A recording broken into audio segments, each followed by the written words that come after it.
Good evening, everybody, and welcome to our October 11th City Council meeting. At this time, we will begin our meeting.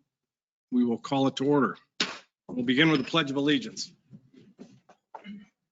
Pledge allegiance to the flag of the United States of America and to the republic for which it stands, one nation, under God, indivisible, with liberty and justice for all.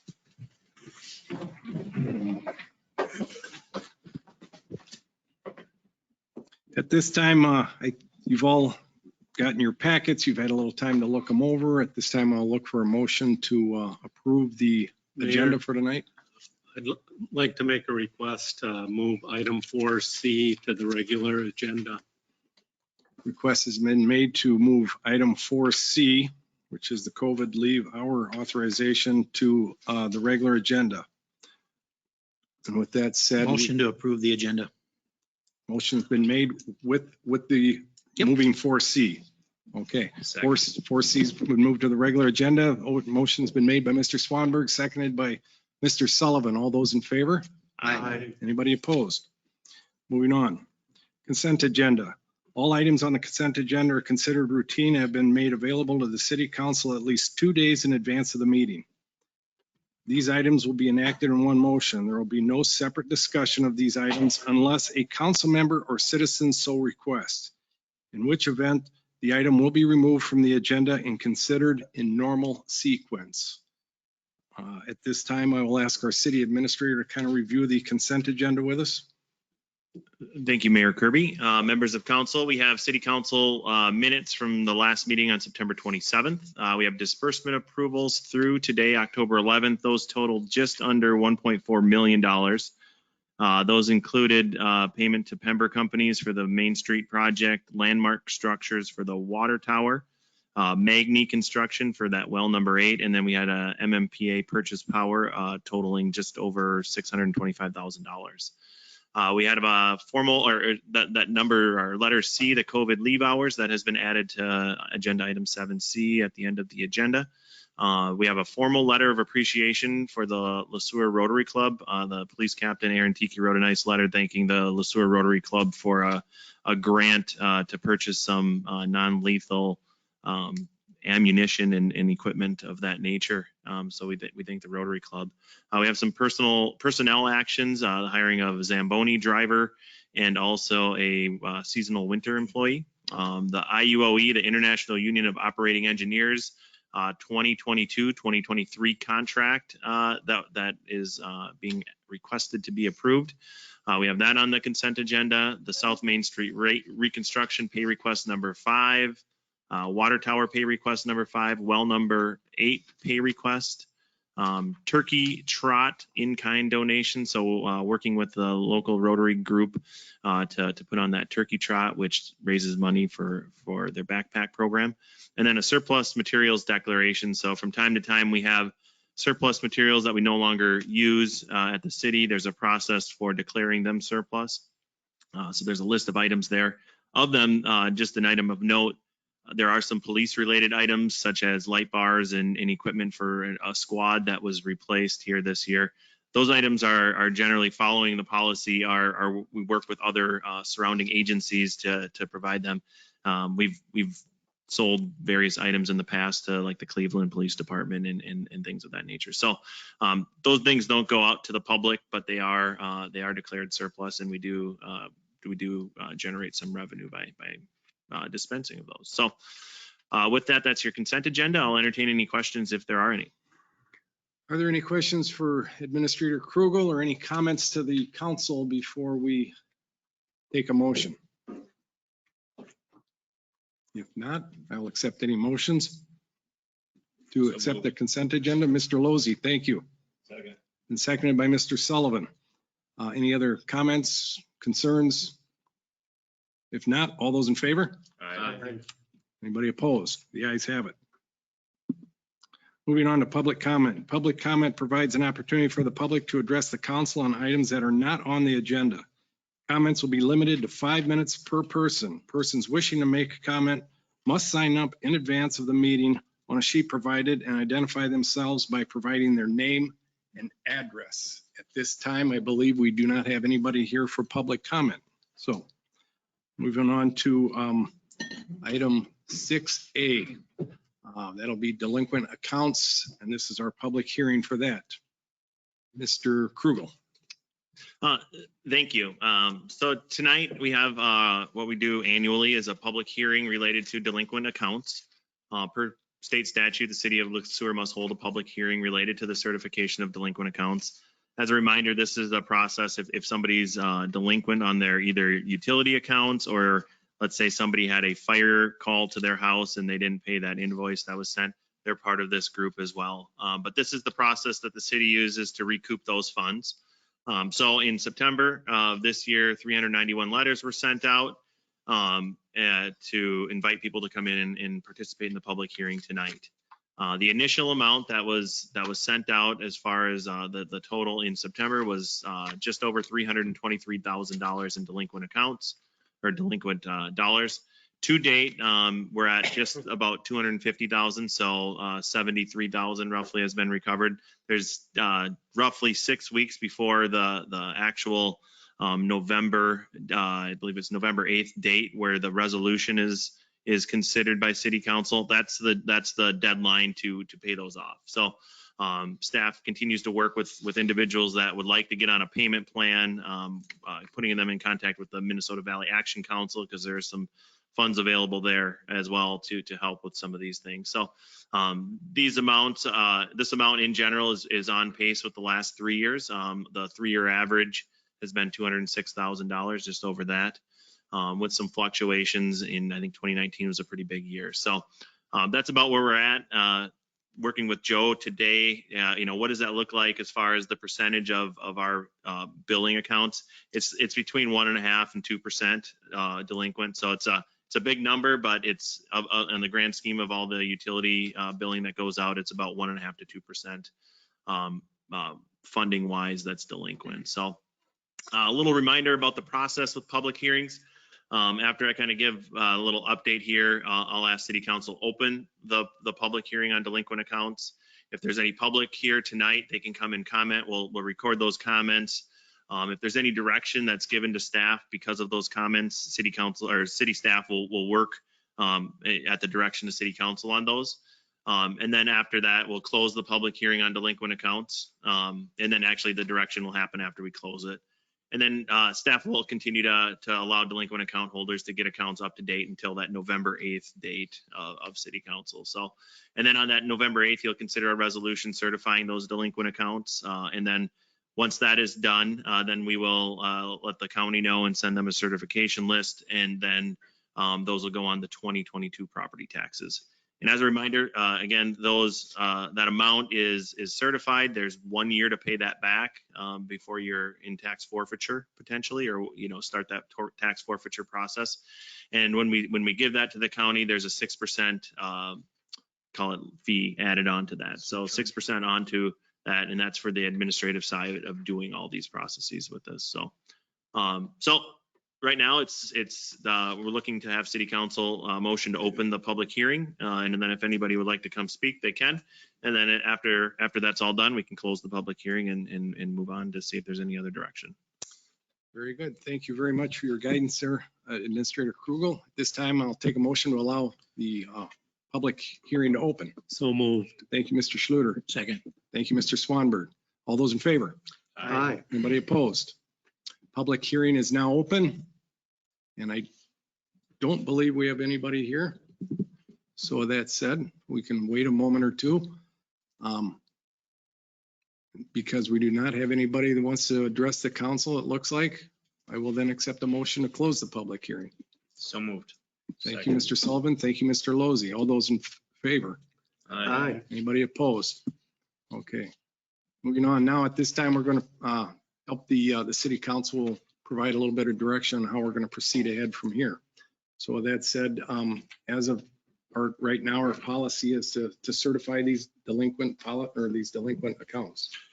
Yep. So in general, if there would be somebody that comes in and talks and City Council wants staff to work with them directly about a certain matter, then we'll do that and report back at the next council meeting. because there isn't anybody, I think we stick with the process that's defined and bring this back on November 8th. And hopefully that number is, continues to go down and likely, I don't know what it'll be. I don't want to speculate, but it'll be less than 250,000, but we'll have a better idea come November 8th. Okay, very good. And then a real quick review.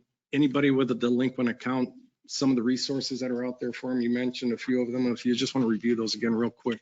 Yeah, so as a city, we can offer a delinquent account to go onto a payment plan. So what that entails is a term that's defined. That could be 6 months, that could be 12 months.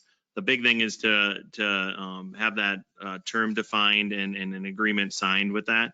And then also to be up to date with that, you'd have to make that payment on that delinquent amount plus your monthly utility costs. So making sure that all works out, because we prefer to have somebody work with us to get this done as opposed to certifying it. So there's that option. There's a Minnesota Valley Action Council, which we have a partnership with. In the past, we've only had it with electric. Recently, we've done that now with water.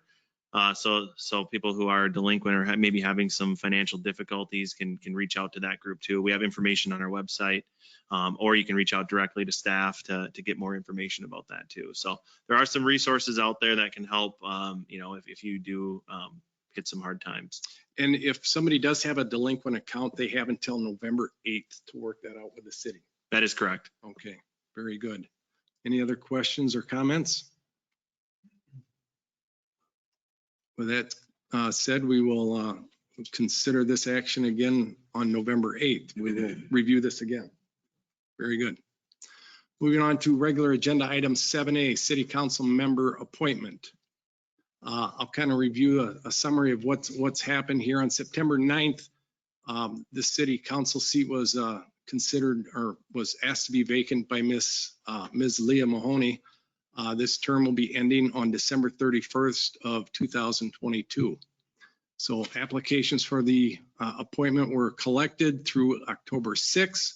We have 4 applicants. Their names are Mark Huntington, Mike Toohey, James Gilbernson, and John Schultz. The process we'll be looking at tonight, the City Council will conduct interviews of these candidates.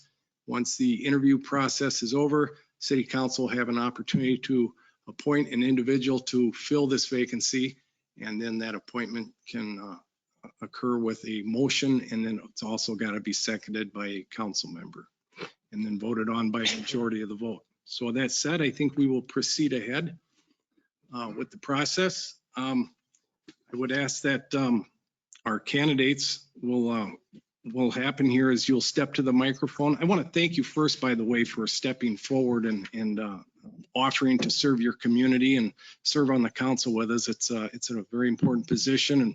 And again, we appreciate your time and your passion for your community.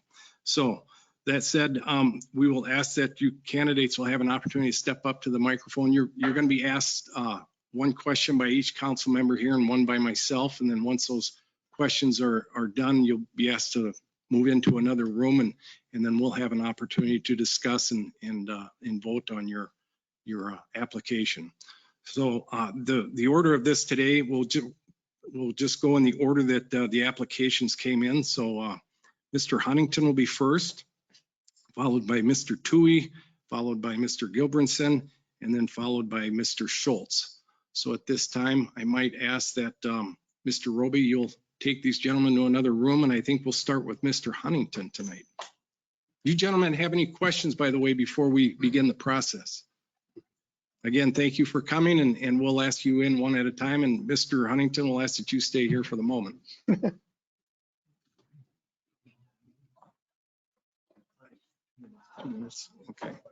Except for the last one. How long for the last one? Yep, the last one's the only one that has a time limit. I think you gotta give.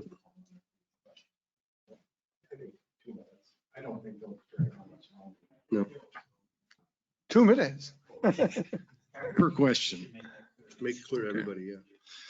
Mr. Huntington, you're going to start tonight. Welcome again. Oh, thank you. You're going to be asked 7 questions. Okay. For each question, we're going to allow you 2 minutes for each answer.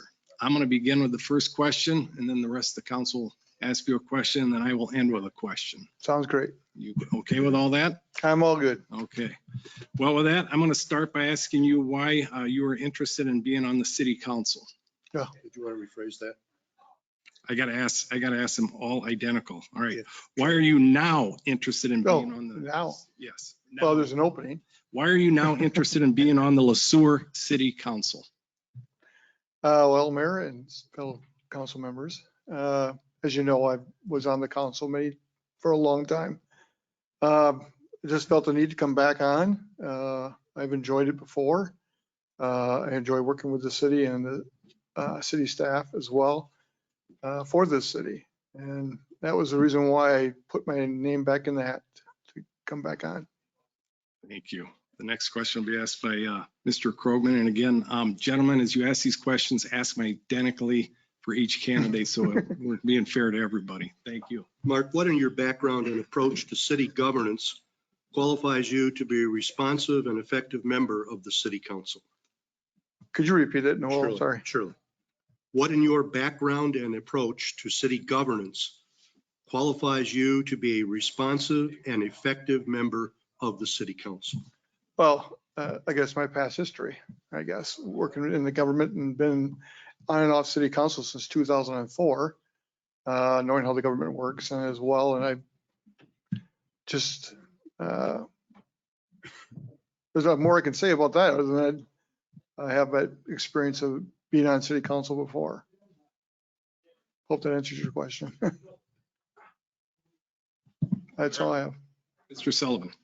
All right, Mark, Okay. what skills do you have that you would bring to the role of being a council member, or I apologize.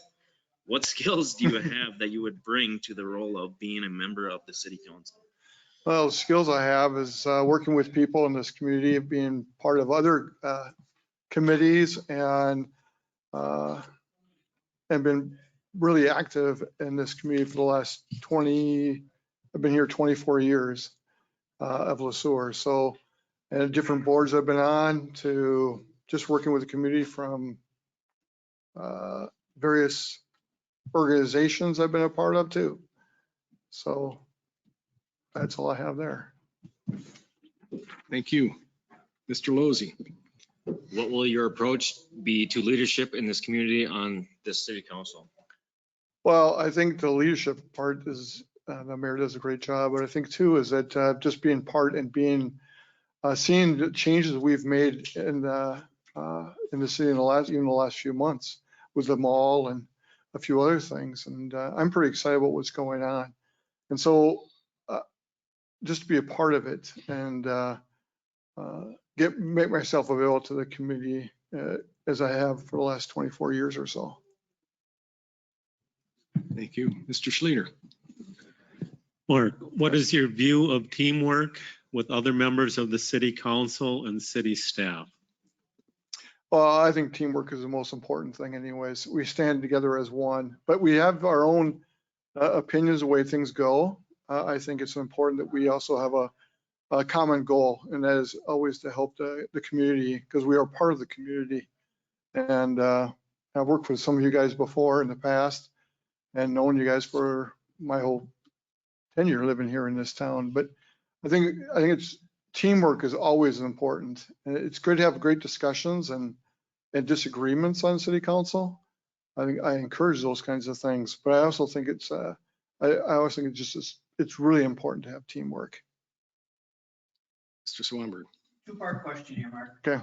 What are the two most pressing issues facing our city right now? And how do you plan to address it if chosen for the open seat? Well, that's great. I think that, well, I see a couple issues now in our community is with the change of the mall, of getting companies to come in. That's not really a city's job because it's privately owned, I know. But to encourage people to come to this town and shop in this town, I do that personally. I think that's really important. The other thing is getting, a lot of people complain about the sewer, water, rates, taxes, all big issues in this town, I personally think, because we all live here and we all are affected by that. I just think there's a lot of misinformation out there. And as when I was on city council, I try to encourage people to come to the city council meetings to discuss those things. But I think one of the most pressing issues this town has is just misinformation about certain things. And now being outside and not being part of government for the last, I guess it's been 9 months or so, is that I hear a lot more about that, the way people talk in this town and not really knowing what's really going on. And I would like to be able to address those issues as a council member out in the community and getting the story straight. That's the big thing for me. Mr. Huntington, Yes. you now have up to 2 minutes to make a closing statement. Oh, a closing statement. Well, you guys, looking at the candidates that I'm against, I guess, if you want to call it that, are all well qualified to do this job. Whether I have the job or not, it doesn't matter. I'll still be working for the community no matter what I do, have been and always will. I think we have great candidates that are out there to really change this community too. I'm looking forward to hear what their answers are as well. I just, it's your decisions. I will always be a part of this community. And if you guys ever, if I don't make it on council, that's fine. If there's something you guys need or help on to get the word out or do whatever, you can always count on me to be a part of it. So that, I thank you. Thank you, Mr. Huntington. All right. Appreciate you coming. Want me to send somebody else in? Please do. Mr. Mike Toohey, please. Do you know which one that was? You can just go out and ask for him. Okay. I just knew John, so. Thank you. All right. Thank you again. Thanks, Mark.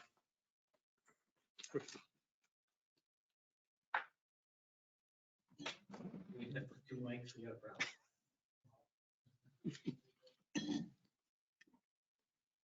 Have this-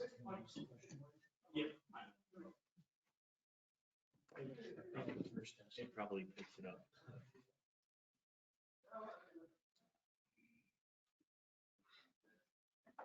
Remind them we got 2 minutes. Yeah. I'll try to, you want a time? Then give me another wave. Right here? Yep. Okay, Mr. Mike Toohey, welcome. Appreciate you coming. thank you.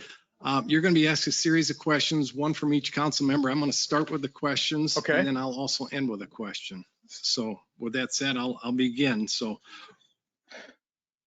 2 minutes. oh, I'm sorry. And you have up to 2 minutes for each answer. So Fair enough. fair enough. Very good. Why are you now interested in being on the Sueur City Council? Just, I've lived in town now since 1982. And quite frankly, I haven't done much of anything with regard to participation in anything as far as the town or anything like that. And I thought, well, here's a 1 year roughly, let's see if the bobber jumps. Let's give it a shot. I've never been involved in city politics anywhere. I've mouthed off a lot, but I've never been in a formal organization. So I thought, I'll try it. And it's as simple as that. Okay. Next question will come from Councilman Krogman. Thank you. Mhm. My question for you is, what in your background and approach to city governance qualifies you to be a responsive and effective member of city council? Well, responsive, got to show up. As far as being effective, I've retired from Sueur Incorporated. I was there for 36 and a half years. And when I retired, January 1st of 2019, I retired as the director of the plastics operations and the corporate director of quality control. So as far as management, having to deal with, stay within the lines, that type of thing, interaction with people.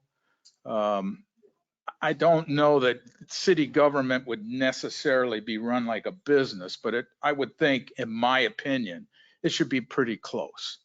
And I've had that experience. I know the debits and the credits and the assets and all of that kind of stuff and what costs are and how they can crush you. So that's the experience I've got is 35 and a half, 36 and a half years of business manufacturing. Very good. Next question will be asked by Councilmember Sullivan.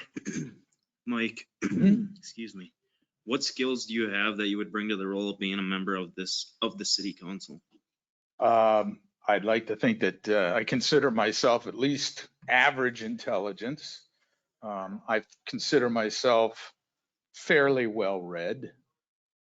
I do follow things. I do follow up on things, particularly as an example, this school referendum.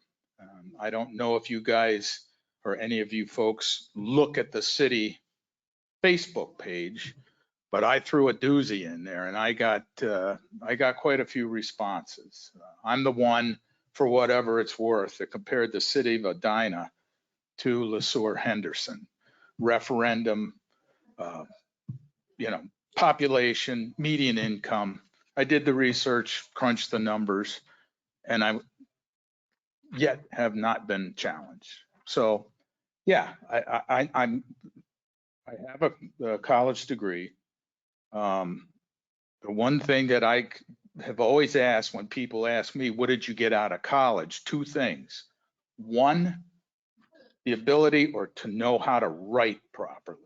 And two is how to do research. So I'm willing to dig. Very good. Next question will be asked by Councilmember Lozey. What will your approach be to leadership in this community on the city council? Well, participation for one thing. And I'll admit it, I don't know enough to even be dangerous as far as the mechanics of the council. I do consider myself a little bit to the right of Attila the Hun. So, I complain about taxes. I complain about cost, just like everybody else. So for me, when those topics came up or do come up, I expect to be a participant and be somewhat vocal. Thank you. Next question, Councilmember Schleter. Mike, what is your view of teamwork with other members of the city council and city staff? I through my whole career, that's what it's either do that or don't survive. Nobody works for you. You work with them. Simple as that. And with them means as a team. Sure, conflict, whatever, disagreements. That's the way it works. But as a team, you have a focus, you move forward, and you have at least tacit consensus. Very good. Next question from Councilmember Swanberg. Two-part question here, Mike. Mhm. What are the two most pressing issues facing our city right now? And how do you plan to address if chosen for this open seat? Well, the two most that I've heard the most about, A, is the increase in property taxes, and B is the utility, water. This city is pricing itself out of the market. I mean, if you look, people are moving out more than they're moving in because they can't afford the utilities. The same thing happened to St. Peter with electricity. I don't know who they signed. Was it Benco or somebody like after they signed the contract? Guess what? We got Davis. We got Cambria because the utility rates in St. Peter were outrageous. They're still probably in the top 5 in the state, and I think we're heading that way. And I don't understand why. I just don't get it. The water, it's like the sewer, the new sewer treatment plant. Whoops, we forgot to pay for it. We've got to catch up now. Or that land up by Cambria. Whoa, we owe how much? We got to get going. Well, see, that kind of stuff really bothers me. It does. And what I would do is work fervently to at least hold the line on taxes and that kind of thing. For example, I'm from Delaware. I grew up in Delaware. Not surprisingly, a governor of Delaware was named Pete DuPont. And what Pete DuPont did in Delaware was you have a third party generate known or what you expect for revenue. Okay, say it's $1,000. You don't budget for more than $980 if I'm over the 2 minutes.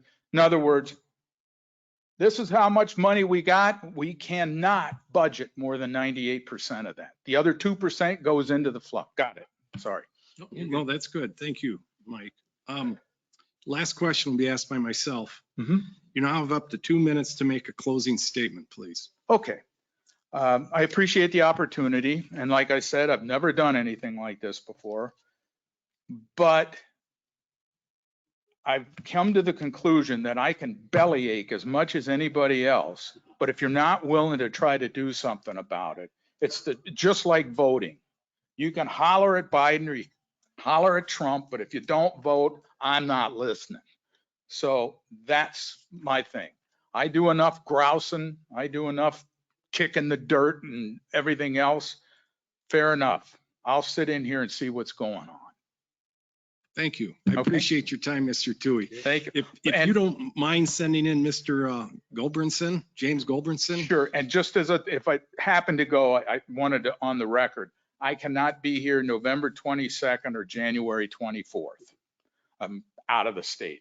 Got it. That's good to know ahead of time. Thank you.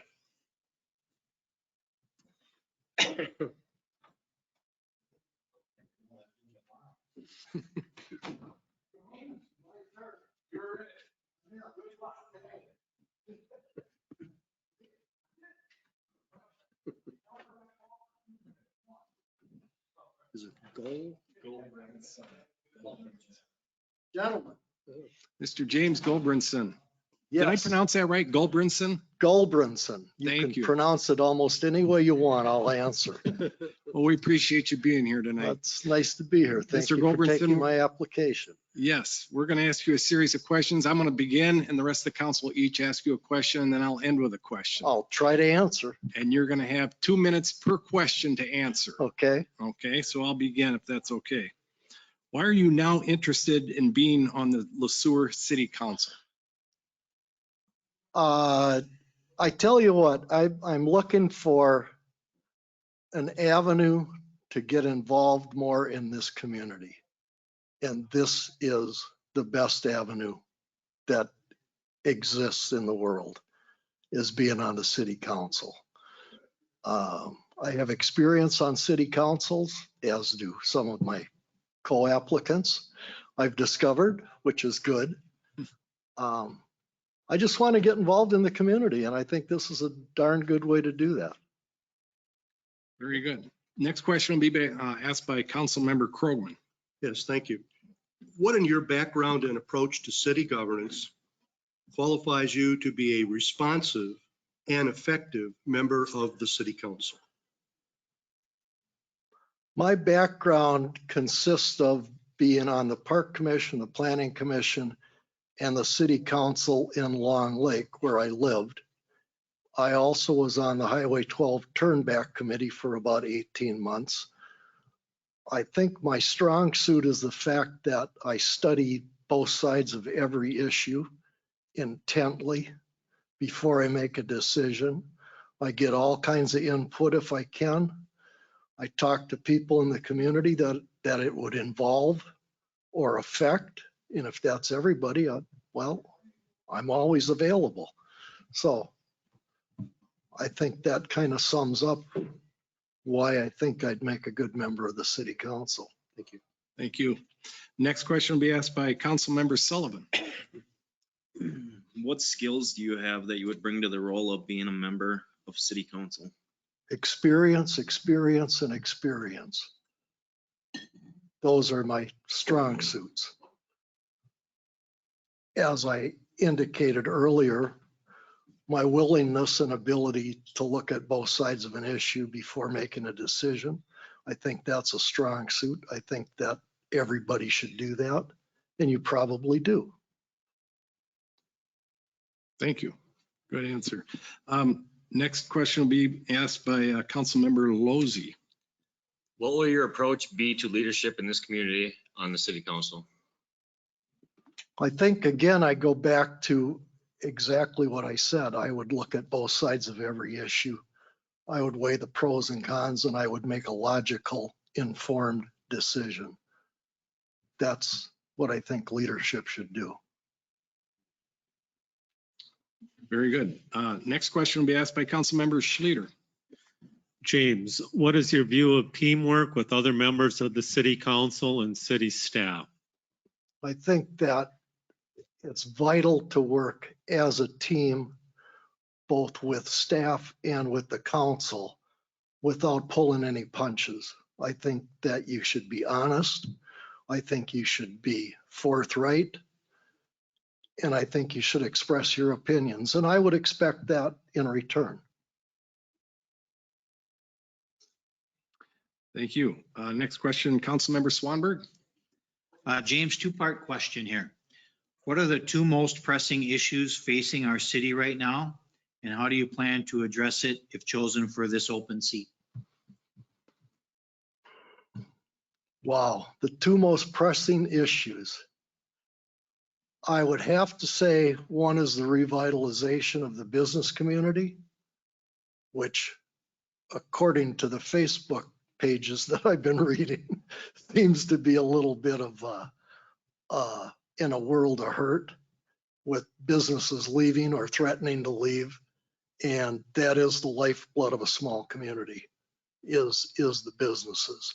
I think the second issue probably is the truck traffic, and I don't have an answer for that, other than the fact that when I'm out walking, I notice a lot of truck traffic going through this community, and they literally are going through this community.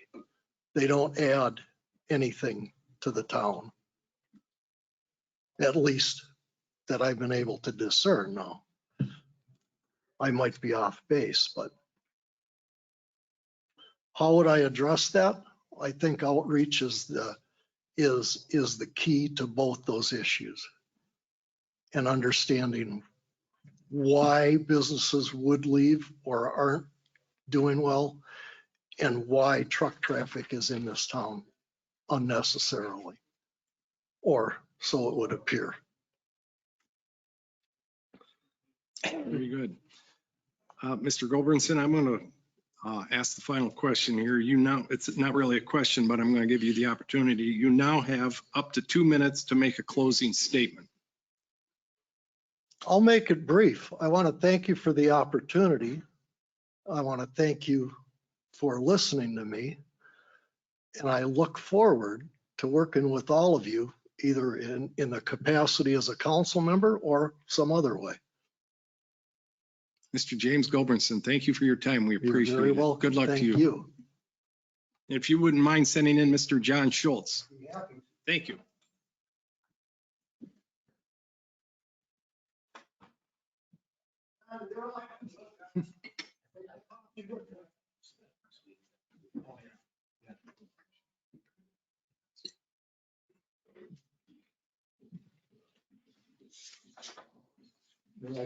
Yes.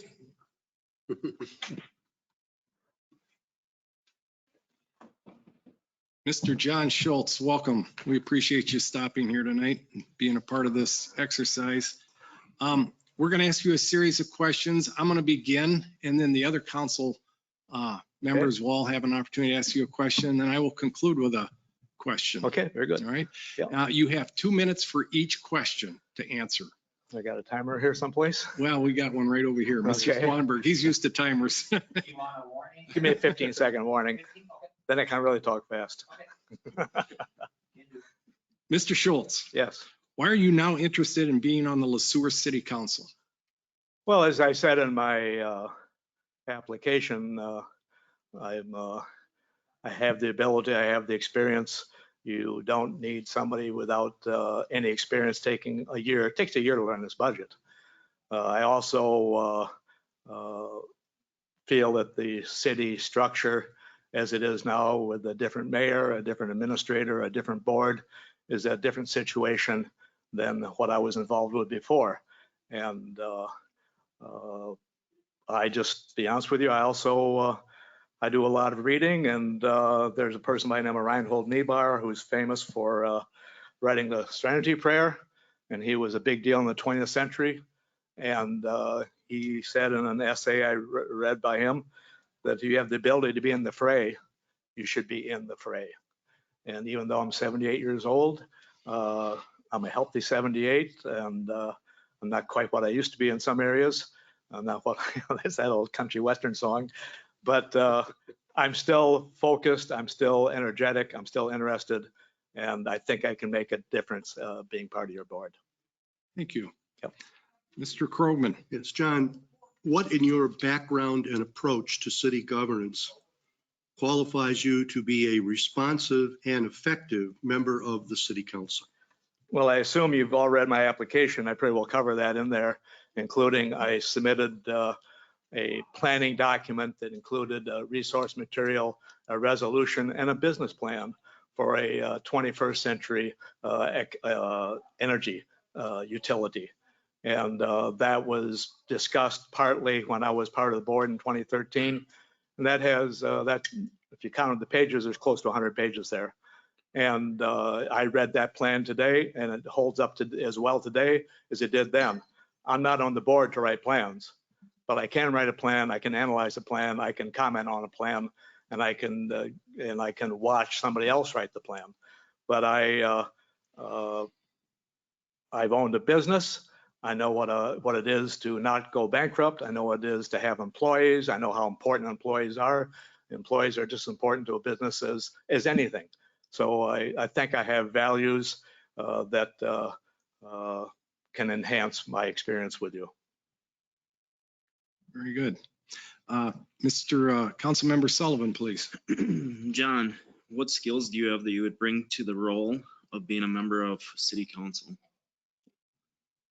Well, once again, I think I've covered it pretty well in the in my application, which I assume you've all read. And I was more than pleased when I read the survey that you guys have out. And one of those questions was, what's important? And one of your questions was global warming.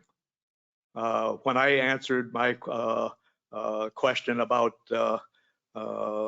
what I thought was important and all that, I said, I really don't know your capacity. I don't know your finances, but I do know that we're going to have to consider the economy and what a big risk we're in so many areas. And we're going to have to deal, I'm assuming, at some level, in some way, with what this global warming is doing to us.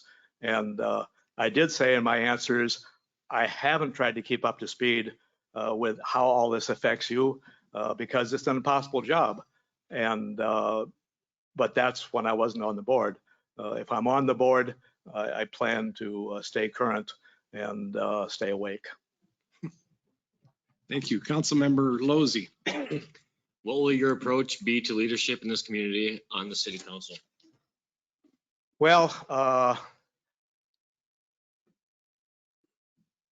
in my mind, the big kerfuffle the Sueur's been in since Green Giant was purchased by Pillsbury was the development of leadership at 40 and below. I can provide a certain type of leadership, but the fact is we have to create leadership at the age of 40 and below. Junior Chamber of Commerce used to be a big part of that. You know, that was how you moved up to the Chamber of Commerce. You started out the junior, you learned the ropes, you got involved in the community and all that. But if we're going to have leadership, we have to have actual, I would guess, making it up on the spot. If you wanted leadership in this community, you'd bring in Southern Minnesota Initiative and you'd do a bunch of leadership training and you'd offer people opportunities to be with that. Nowadays, most people that get into leadership positions in a corporation, the first thing they do is send you to school. What are the various methods of being a leader? And for me, the only leadership I have to offer is my model of how I behave and how I produce on the city council. And if that has a benefit, hooray for me. Thank you. Councilmember Schlueter. John, what is your view of teamwork with other members of the city council and city staff? I wrote a grant application that was funded by the state of Minnesota for hundreds of thousands of dollars.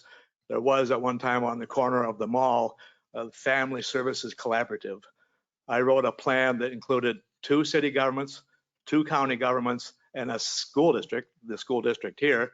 And I worked with the 2 city governments and the 2 county governments to develop a collaborative plan that created a seamless services for social services for children. You want to try to talk to 2 social work, two departments in 2 different counties and tell them they should work together on providing social services to kids? That's an interesting conversation. But I'm just saying, collaboration is the name of the game. The name of the collaborative was collaborative, and you don't have a collaborative unless you're able to listen, unless you're able to show respect, unless you're able to be part of a process. It's all a process. You can't just come in with an object and say everybody else get on board. You have to be part of a process, and I'm a process person. Councilmember Swanberg. John, 2-part question. What are the 2 most pressing issues facing our city right now? And how do you plan to address it if chosen for this role? Well, once again, if you looked at my answers, and I'm sure you have, I kind of talked about that. There's so much uncertainty, and I see this in the headline today in the county paper that the income coming into the utilities, et cetera, is not what we expected, and you guys have evidently adapted accordingly. But there's an old story about 2 people with 40 years of experience. And the one person has 1 year of experience 40 times. The other person has 40 years of experience. I started out in the Marine Corps, was first in my class at NCO school. I went on to work in the Capitol, in the Congress, while I was going to school at George Washington University. I then decided that that wasn't my bag. I got into a trade. I developed my skills far enough that I owned Ruck's Meats in Belle Plaine for 5 years. I have a strong need to be successful. I have a strong need to achieve. And that hasn't gone away, believe me. And Dave, you know me from being on the school board. And I hope that was a good experience for you.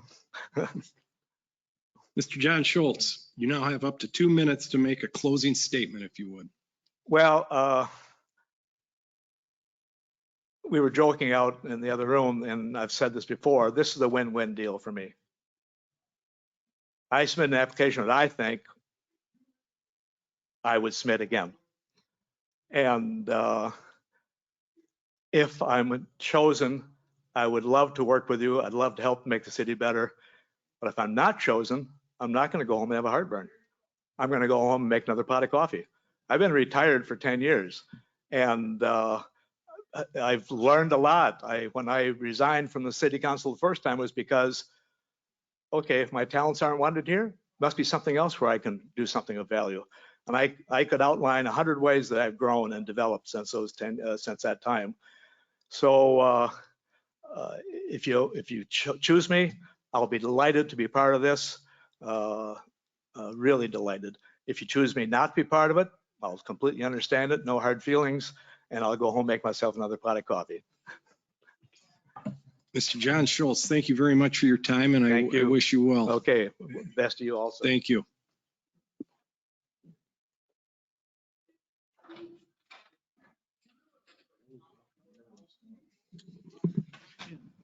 If I could, I mean, we can, this is an open meeting. I just shut the door because there's a little bit of talking going on out there. So it'd be a little bit more personal. But so now is when we can get into the process of discussing it. And the discussion should start with, if somebody has a motion for a candidate and then there's a second, then there could be discussion about that candidate and then a vote.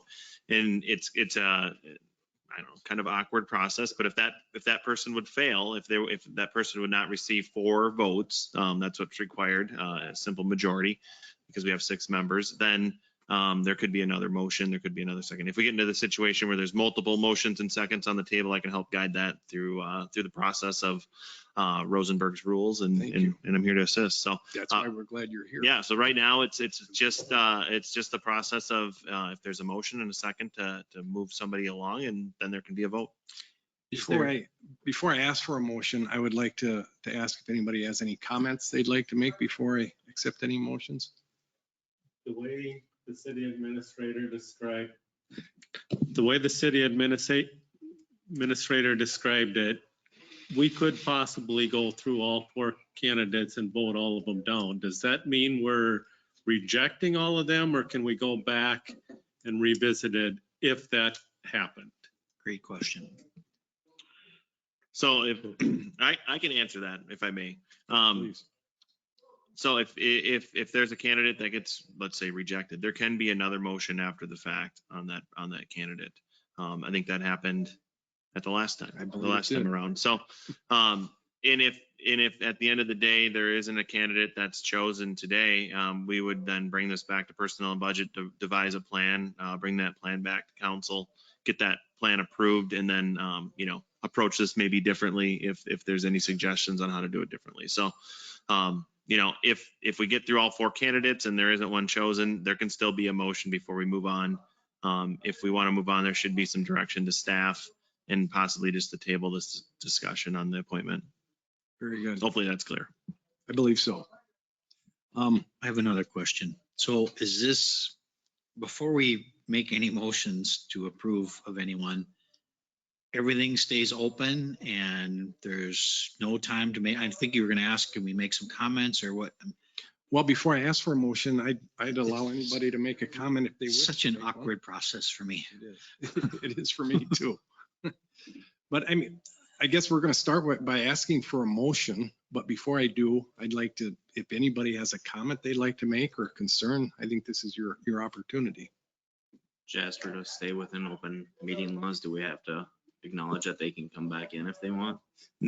We can, yeah. So I think I'm going to open up the door just so in case somebody from the public comes in, they can kind of see what's going on. It's an open door. So we can let them know. I know generally what we've done in the past is they haven't been part of this process, but it's up to you. If you want me to invite them back in, we sure can.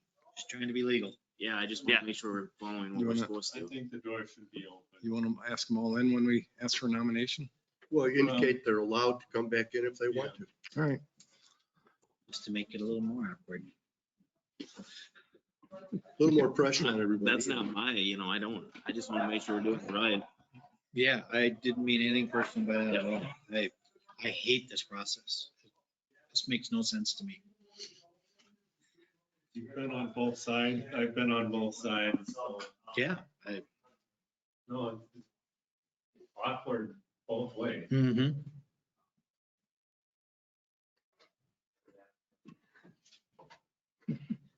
What if nobody makes a motion?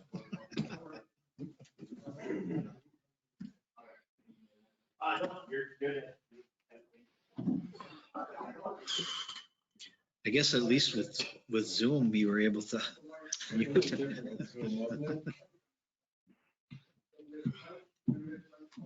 I'd just like to say, I think we have Again, your mic. strong candidates. Yeah, your mic. I think we have 4 strong candidates. Oh, absolutely. They all did a very good job. Yes, absolutely. I'll comment in a couple of ways. Number one is to say the obvious. We want someone who's going to be the best for the city, not for us, but for the city, but yet someone who will work with us, listen, express their opinions, and help all of us get through a process of making decisions. My concern is to be sure we find someone who can operate within that realm, that will indeed be a part of a team, but we can differ. You can have different opinions, different ideas, good discussion, but I don't want someone who's going to disrupt us in the work that we're trying to do. That's not aimed at anybody in particular. That's just a general comment. The other is who has the best perspective, as you've seen them here and in their writing, of where this city is now and where we're going. And the other question I would simply ask each of us to consider is, did the person answer the questions? Just think about that. Did they answer the questions? That tells you something about them and how they will function on the council. So I'll leave it at that. Very good. Thank you. Were they going to step in? They know that it's open. They can step in. All right. Well, they've been invited in. We've all had our opportunity for discussion. I'm going to open up for any motions that anybody'd like to make. I'd like to make a motion for Mike Tui. Mr. Tui, we've had a motion for Mr. Tui. Anybody want to second that motion? Going once, going twice. No second motion for Mr. Tui. Do we have another motion? Yes, Mr. Mayor, if I may, I would move that we appoint Mark Huntington. We've got a motion for Mr. Mark Huntington to serve as on our I'll seat. second that. It's been seconded. So with that said, I'll ask for any discussion before I take a vote. Any comments, concerns? Otherwise, we'll take a vote. All those in favor of Mr. Huntington, say aye. Aye. Aye. Anybody opposed? Nay, we have one nay, Mr. Losey. So the ayes have it. Mr. Huntington will now serve as our next council person until December 31, 2022. So if you'd have them step in, we'll congratulate them and thank the others. Thank you, gentlemen. That was a very difficult process, and thank you for your nominations and thank you for your voting.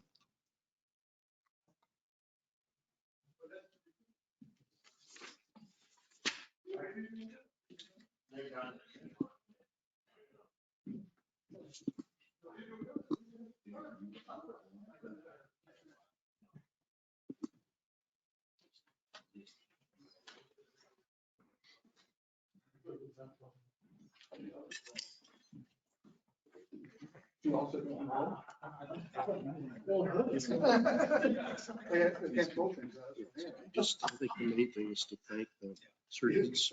And I think each of us needs to shake our heads, yes.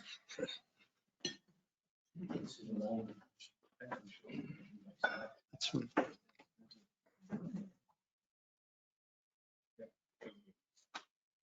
Gentlemen, thank you for taking part in this exercise we did tonight. I know it wasn't easy. I know there's anxiety that comes with it, but we think that you all did a wonderful, wonderful job, and we appreciate your time down here with the council tonight.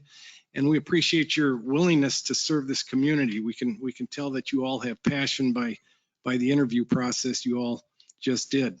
So with that said, we've taken a vote. We've had a nomination made for Mr. Huntington, and we voted for Mr. Huntington to fill the seat that is open until December 31 of 2022. Mr. Tui, Mr. Goberinson, and Mr. Schultz, we really appreciate you all coming here tonight. And I just want to reiterate to all of you, we do have other commission seats, other committees that are always looking for help, and we would hope that all of you would want to consider being a part of that also. So that said, I want to thank all of you for coming and giving us your time and your passion. Anybody else? Yeah, Mr. Mayor, if I may, Yep. To each of the gentlemen who were not selected, which is, I even hate using those terms. You have tremendous abilities, experiences, ideas. Get involved, please. Stay involved with the city. We need a lot of help other than on the council, and we need to hear your voice. We need to have your experience. So I much appreciate your being here. It's a delight to read your materials and to talk with you, but hopefully we'll be able to continue that relationship. So thank you very much. I would also like to add that please consider, all three of you, please consider running next time we have an election, because I think you would be great additions. Thank you. Wonderful idea. Again, thank you, gentlemen. I appreciate it.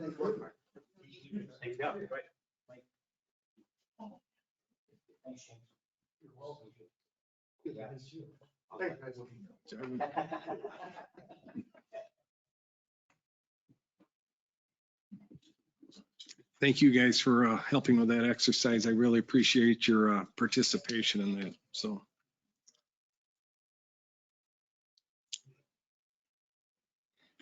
Moving on to agenda item 7B, administrative fines and ordinances. Mr. Krugel, you want to take us down this road, please? Yeah, thank you very much, Mayor Kirby, members of City Council. Tonight, this is the second reading of this ordinance implementing this administrative fines. I'll go over this briefly. There's a lot of information here.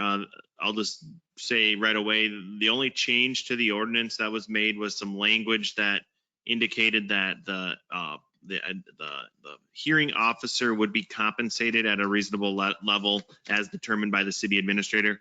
Gotten a couple questions about what that actually means. Basically, the responsibilities on the city council or city administrator to make a decision that is acceptable by the city council as far as the rate at which we pay these hearing officers or hearing officer. So that market rate, and the reason for that language is because different law firms charge differently. So some include mileage or reimbursable things in their rates, some don't. It's just a cleaner way. And then if you don't agree with it, you guys can, city council can come after me to say this isn't reasonable, it's too much, something like that. So I'll take the responsibility to make sure that we're doing a good job of making sure that we're not overpaying for that service. But the idea in general for that public or for that hearing officer is that we'll likely have 2 to 3 of those individuals that are kind of on call for if there is an appeal process. And then if one of them can't make it, then hopefully the next another one can make it. So, and really they're all attorneys, practicing attorneys, and you know, it's important, I think, that they're kind of away from the city in a sense that they don't really, there's no conflicts of interest, things like that. So it's all fair. So I'll just go through this summary fairly quickly about what this ordinance is. We currently have an administrative fine ordinance related to rental housing. The proposed amendments happen in City Code Chapter 30.08, adding procedures for those administrative fines.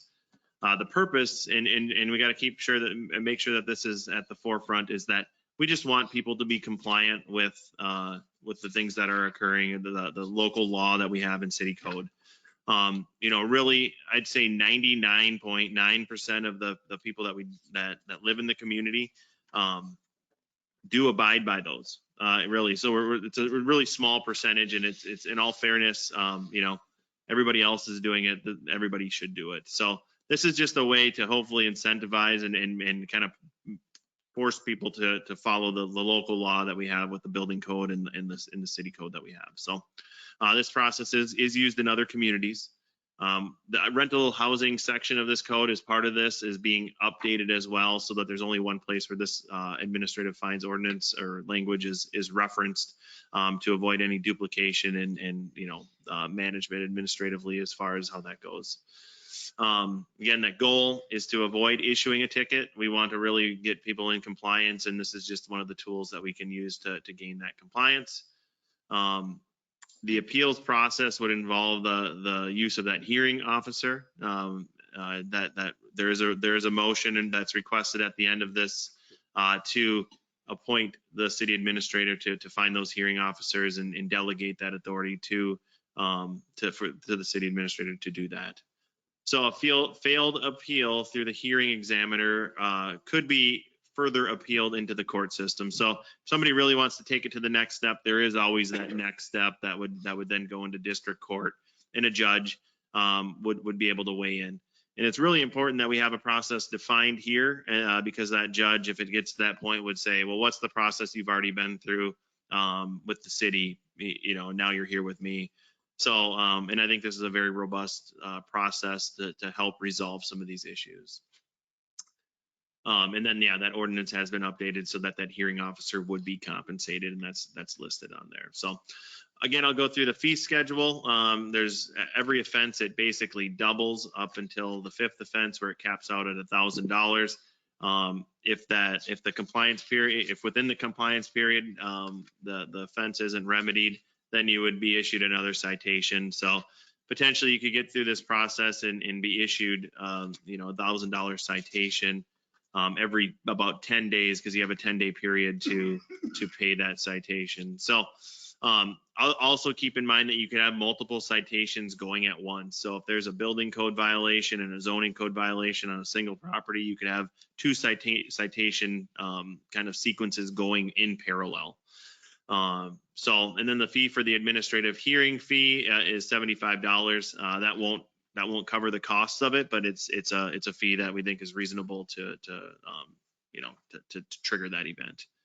So just kind of a process wise, as far as the procedures, the way that this would go is that there's a code compliance officer that would be myself or somebody that I designate. So in a building code situation, I would likely be the code compliance officer, but the building official would work really closely with myself because they're the one dealing directly with the building code within the city.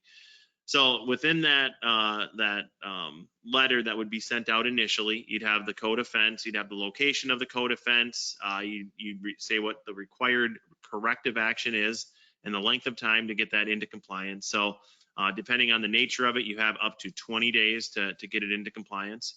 And then there's an extended or a period of time that the code compliance officer can issue an extension up to 30 days to become into compliance. And that's because some things like securing a contractor to do work, things like that, it might take a little bit longer to do that, but really to ensure that the residents and the property is moving in that direction to be compliant, it gives us the flexibility to give them a little bit more time.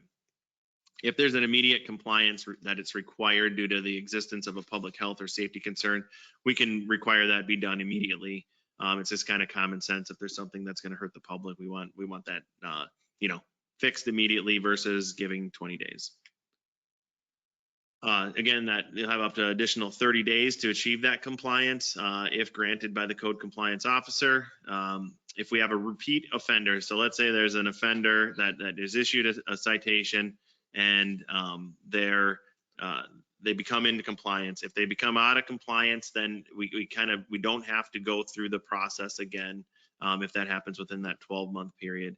And that's because it's kind of you're on notice as an offender where you've gotten a citation that you need to become compliant. Now that's not just there won't be a heavy hand there. It'll be a conversation to say, oh yeah, maybe they don't know, you need to get this remedied. And at some point in time, if that doesn't happen, then that repeat offender would then just be issued a citation instead of a code compliance letter. So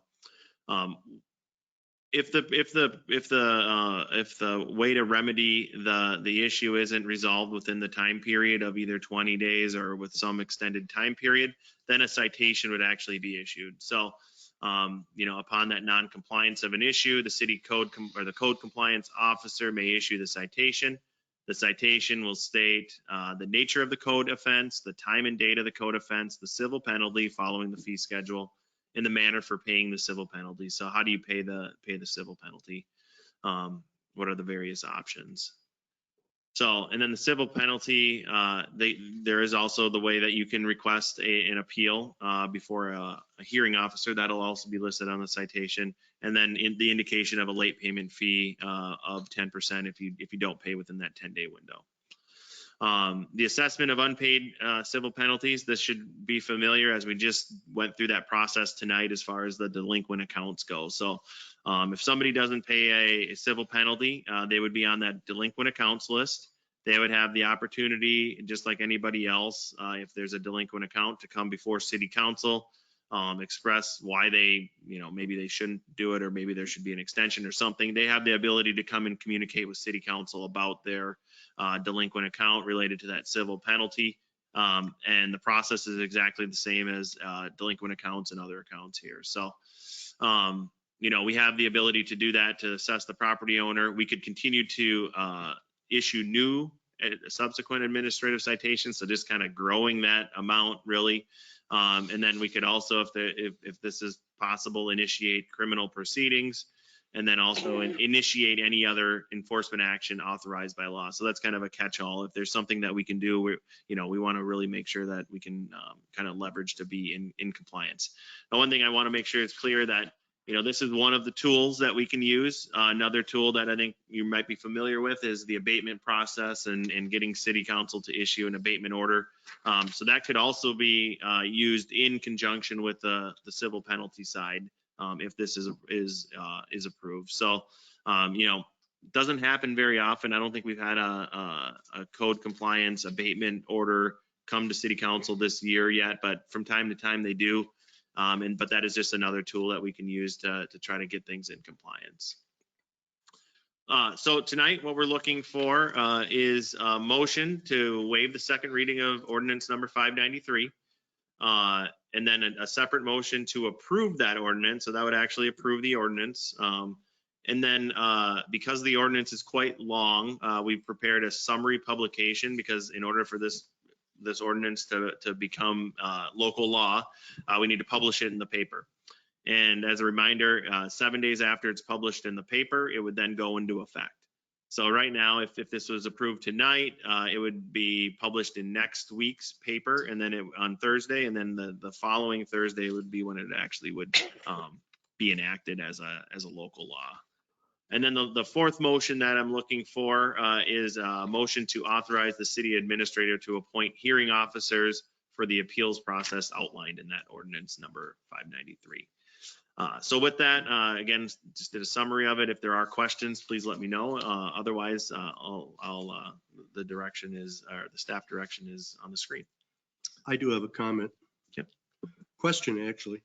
Back on one of your slides, early slide, you indicated that the city administrator would, there it is, code compliance officer, city administrator, or designee. That's not what's in the ordinance. In B4, it says the code compliance officer shall be any person so appointed to carry out duties so assigned by the city administrator, which I think is very appropriate, since the city administrator is now going to be also seeking people to hold a hearing, and it seems inappropriate for a person who is a compliance officer to also be appointing a hearing officer. So it makes sense the way it's written. But you would simply, as city administrator, appoint someone else to be the compliance officer. That's all. I just want to make it clear, because others may see this and hear it and think that what's on the slide it's not what's in the ordinance. Sorry about that. No, you're saying it sounds like he's going to be the one to do that. I mean, that's the way it sounds to you. Well, That the city the administrator ordinance does not say the city administrator will be the compliance officer. It's someone appointed by him to carry out that role. Correct. But then the city administrator is also working to get us hearing officers. So you want to, even though we're appointing that person as a city council, I think we're making a good separation between the two roles of the city administrator and the compliance officer. If I may, I just, point of clarity that it should be the city administrator designee. Correct. Take out the or in this slide. Perfect. Very good. Duly noted. Thank you. Moving on to the very first action we'll take, we're looking for a motion to waive the second reading of ordinance number 593. And if somebody objects to this, you get to read it. So moved. Mr. Sullivan, been seconded by Mr. Swanberg. You might want to remind people, if it's not unanimous, somebody's going to have to read it. That's right. So if it's not unanimous and somebody votes no, you're the one who gets to read ordinance 593 to us all. So we've had a motion by Mr. Sullivan. It's been seconded by Mr. Swanberg. All those before, any questions, comments, concerns? Otherwise, all those in favor? Anybody opposed? I didn't think so. Moving on to motion, we're looking for a motion to approve ordinance number 593. So moved. Mr. Sullivan, seconded by Mr. Swanberg. Any comments, concerns? Otherwise, all those in favor? Aye. Anybody opposed? The ayes have it. The next item is to approve resolution R 2021-040, summary of the publication of ordinance number 593. So moved. Mr. Sullivan, it's been seconded by Mr. Lozey. Any comments, concerns? Otherwise, all those in favor? Aye. Anybody opposed? The ayes have it. And the last order of business is to authorize the city administrator to appoint a hearing officer for the appeals process outlined in ordinance number 593. So moved. Mr. Sullivan, and it's been seconded by Mr. Lozey. Any comments, concerns? Otherwise, all those in favor? Aye. Aye. Anybody opposed? The ayes have it. Moving on. This will be item number 7C, which was on the consent agenda earlier, moved to item 7C, COVID leave hours authorization. Mr. Krugel, if you want to visit with us about that, please. Yeah, thank you, Mayor Kirby, members of City Council. So what this action would do is it would essentially create a bank of 80 hours for employees to utilize if an absence from work is related to the COVID-19 pandemic. So if you yourself would become ill and you'd have to be, the idea is that you're forced to be quarantined or forced to leave work and you may not be able to work because of these things.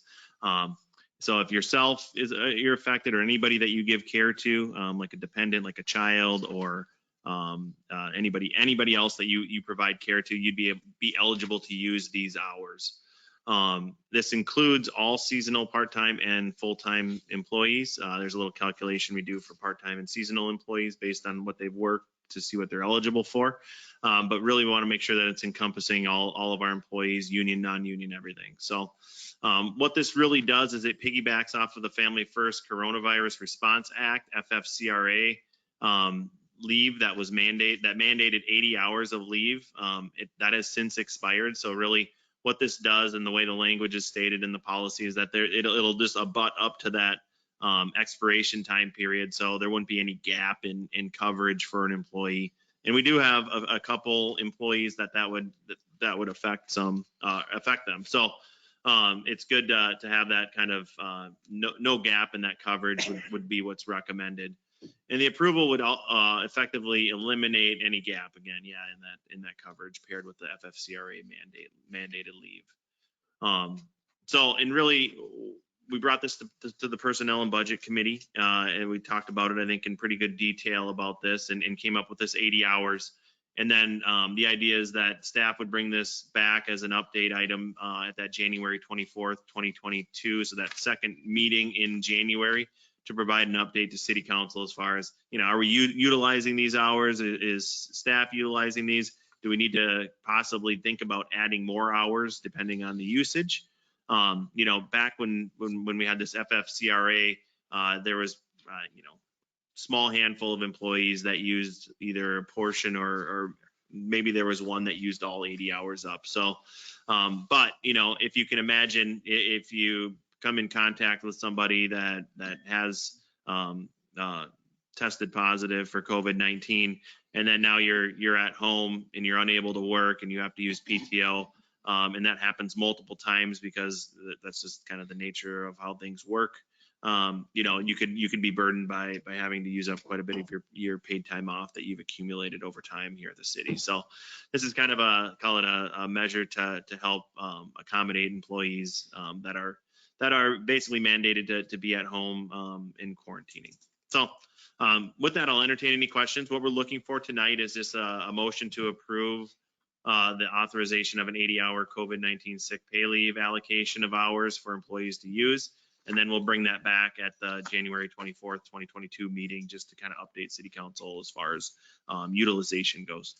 So with that, I'll entertain any questions. I have a real quick question. When did the FFCRA, when did that expire? Technically September 30th. There was an opt-in period prior to that in August.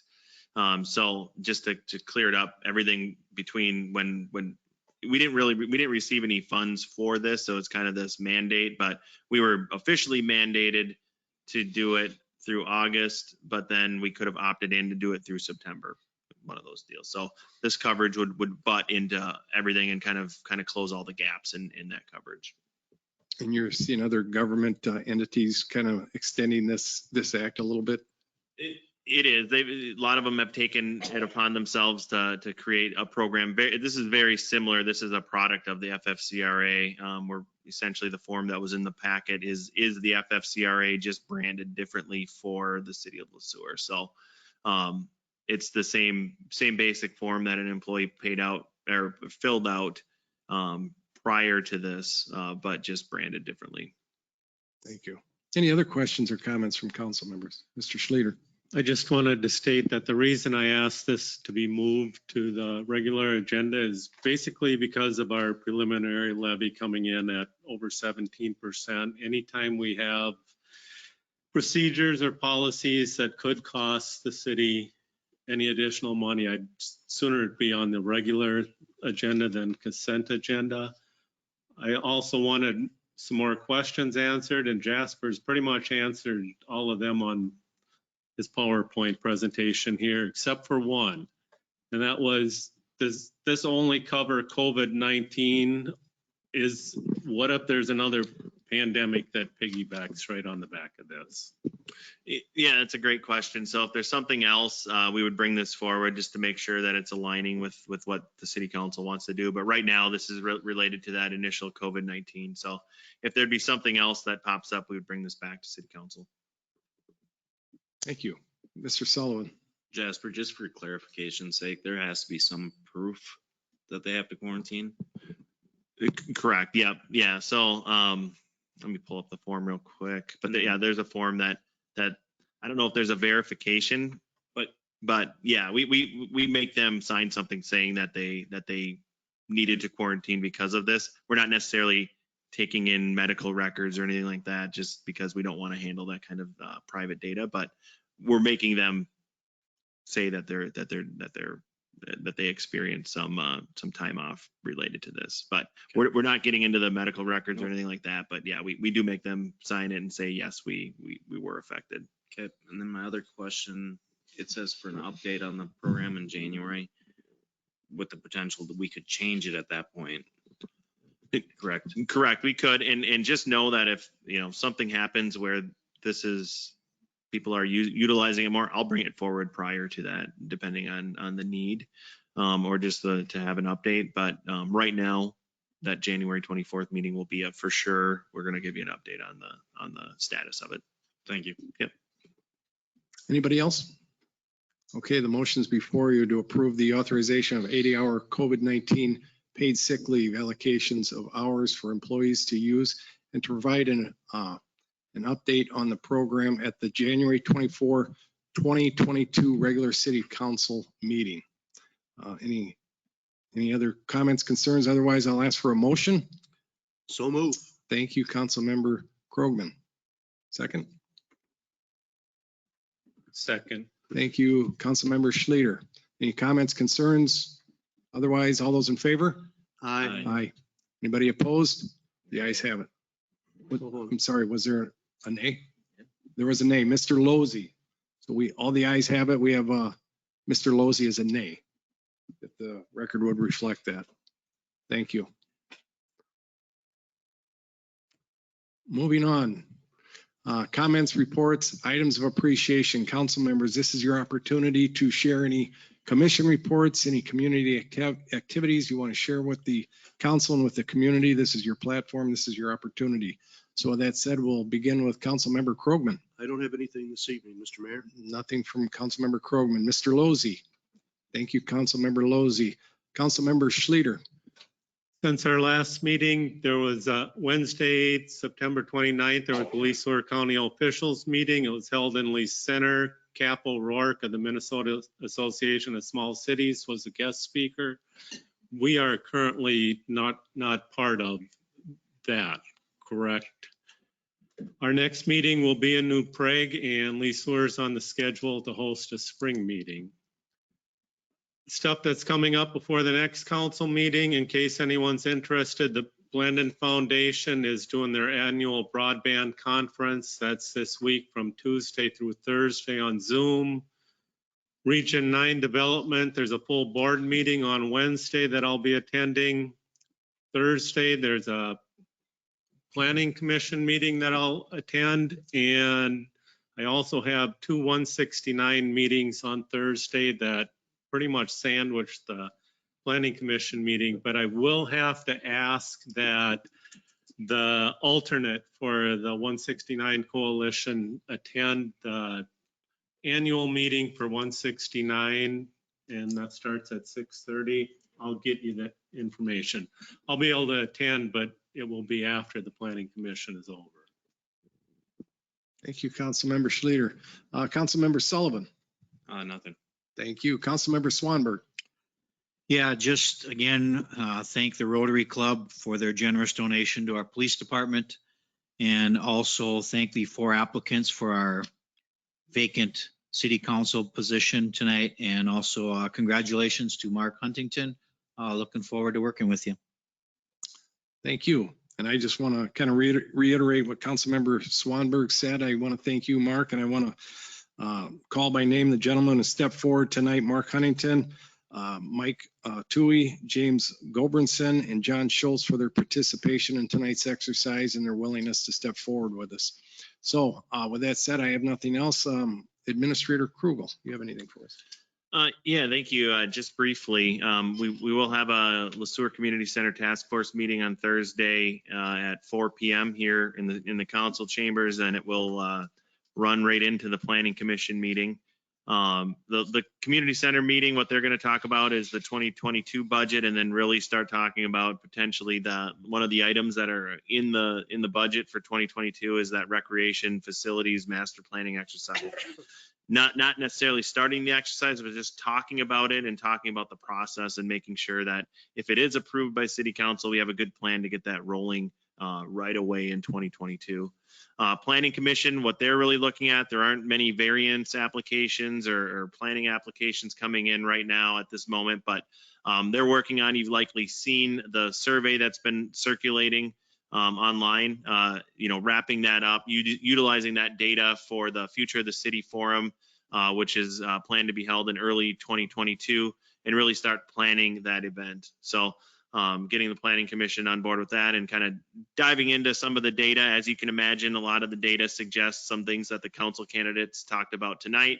Utility rates, property taxes, those heavy hitting things that we have going on here in town. So confirmed a lot of things. There's some interesting comments, interesting data. Ultimately, City Council will get to see that, the final report on that data. But really, it's going to be used for the Future of the City Forum, which is one of the goals that we have as a City Council to actually have that event, but which will occur in early 2022. So that's all I have. Thank you. Thank you. And as always, I want to thank everybody for your time tonight. We'll be here again in 2 weeks. We'll meet again. And I always like to take an informal vote. All those in favor of closing the meeting?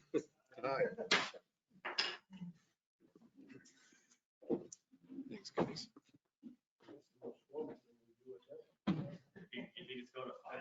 Meeting, and